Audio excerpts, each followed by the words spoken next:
Something has shifted inside this roster, and no rehearsed press conference gave it away. The reps did. A receiver who barely registered before started appearing in every camp report. Herbert's protection entered its final pressure test, and the offense came back swinging after a down day. Bolt fam, get ready! We are going inside the signals moving through Los Angeles, separating players surviving August from those forcing coaches to redraw their plans. Subscribe because this fight just got serious. The first signal comes from KeAndre Lambert-Smith, and there is a difference between one pretty camp play and building a pattern. Lambert-Smith is building one. After a quiet rookie year, the former Auburn receiver went from buried in a crowded room to repeatedly surfacing for one reason no coordinator ignores: separation. One catch is not driving this conversation. On day 14 of camp, Chris Rim reported several good KLS catches, including a leaping grab. That fits the past few weeks. He finds space, threatens downfield, and no longer looks rushed by the game. When the mind slows down, a receiver sees where the opportunity will open. The change carried into live action against Houston. Lambert-Smith caught 4 passes for 58 yards and nearly made a spectacular grab. He looked comfortable, separated consistently, and became Trey Lance's favorite target that night.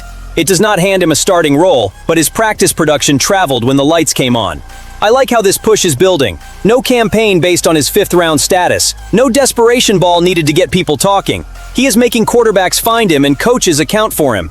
In a competitive room, that is the most honest path toward Justin Herbert. Get open when the progression reaches you, then keep the play alive when the ball arrives. The August 20th matchup with the 49ers now carries different weight for KLS. Houston opened the door. San Francisco can show whether he will walk through it. Separate, produce, threaten vertically again, and the staff must discuss more than a nice preseason. It must discuss how many real snaps this growth deserves when games count. That development also changes the Sunday roster math. A receiver who can separate downfield may push the staff to prioritize explosion, even when another contender offers more experience or special teams value. More speed around Herbert only goes so far if the space in front of him remains unsettled. The left guard battle reached week 3 with 5 names rotating, but Mike McDaniel dropped a clue that shrinks the board. He said he would lose money betting against 3 candidates. It sounded like press conference humor. Inside the building, it felt like an admission that the staff already sees a top tier. 2 names are hard to hide. KeAndre Lambert-Smith handled most first-team work over the opening 2 weeks and started recent 11-on-11 periods before the rotation. He started 11 games across 4 Lions seasons. In a close fight, NFL experience carries weight. Jake Slaughter flipped the pressure. Against Houston, he looked far readier than a rookie changing positions should. Across 30 pass-blocking snaps, he allowed 1 pressure. Facing mostly Caden McDonald and Dominic Bailey, he held up, showed power, and reached the 2nd level in the run game. Not flawless, but functional, physical, and repeatable. That can change the hierarchy.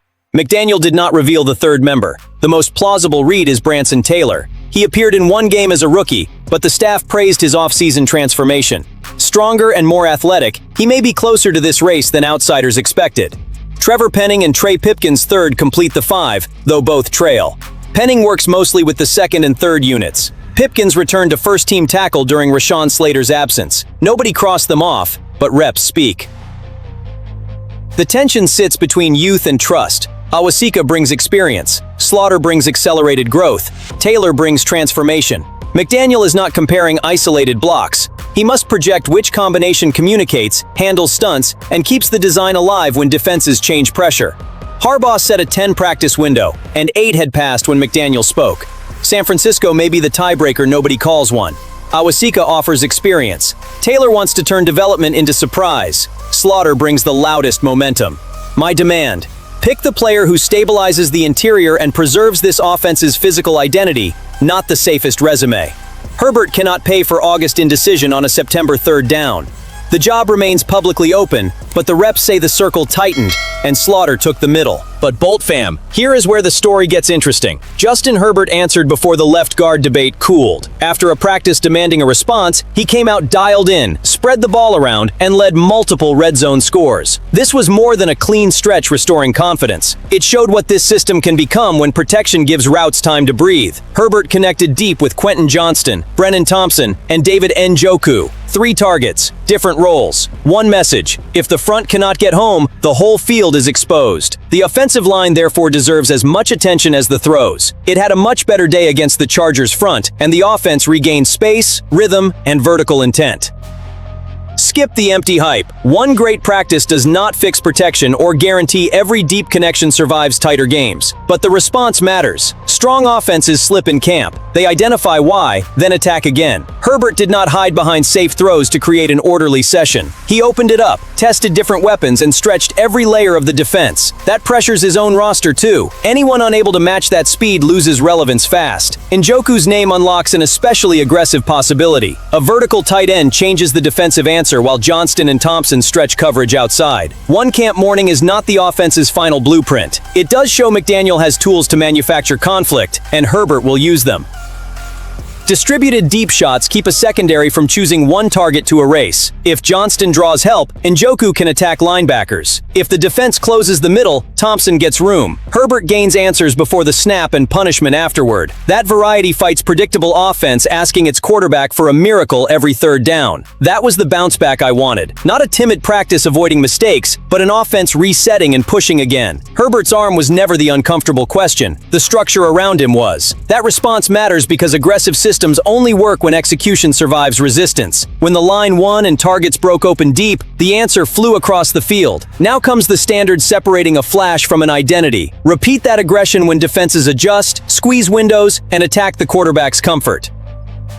In the middle of that aerial explosion, Amar Johnson made a play that scrambled what looked like simple roster math. Coming off a strong showing against Houston, the second-year running back caught a deep touchdown from Herbert during 7-on-7 work. Another opportunity, another answer. And for someone living on the edge of the roster, stacking answers is the only way to force a coaching staff to reopen a decision that once looked settled. Johnson's problem is not a lack of recent production, it is math. With this roster's current construction, carrying 4 running backs looks difficult. Every extra backfield spot takes room from another position, affects special teams, and forces the staff to ask how many players will actually have a Sunday role. But the math stops feeling comfortable when the fourth name keeps creating plays the others do not create the same way.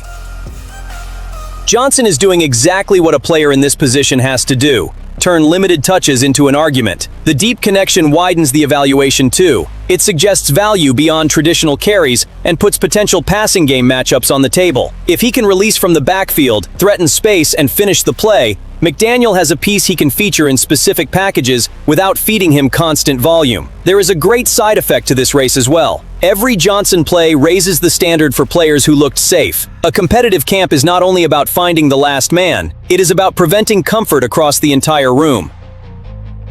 That still does not make 4 running backs likely. It makes ending the conversation early dangerous. There is a difference between liking a player in August and seeing a role that survives final cuts. Johnson has to keep proving the second part, including the less glamorous areas that decide final spots. Protection, consistency, assignment execution, and value when the ball never comes his way. Deliver there, and the argument shifts from sympathy to necessity. The staff would then have to choose between protecting the roster it imagined in the spring or making room for what the field revealed in the summer. Give me the discomfort of the second option. Serious rosters must allow performance to break old projections. The message inside the building matters too. Johnson is saying the depth chart cannot be an old photograph. It has to move when the field speaks. The final answer may still be 3 running backs because other positions carry real needs. Even so, discarding production without testing every fit would be the kind of comfort that leaves a roster standing still. There are middle steps available. Expand his reps, test his protection under pressure, use him on special teams, and see whether the explosion survives when the responsibility grows.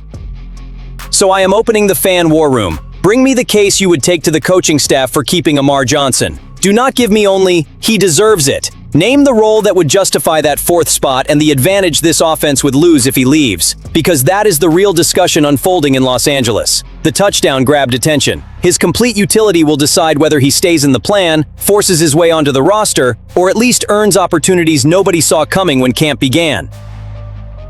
4 different developments expose the same internal fight. Production is putting pressure on the Chargers' plan. Lambert-Smith wants to become a weapon. Slaughter is trying to seize a job that matters to the protection. Herbert reminded everyone how much damage he can do with structure around him. Amar Johnson refuses to accept the numbers quietly. This is how a roster grows. Camp stops confirming expectations and starts destroying them. Bolt fam, I need your opinion on this one. From 0 to 10, how much did this offense raise your confidence? Drop your answer, subscribe to Los Angeles Chargers News today, and come back for the next signal out of camp.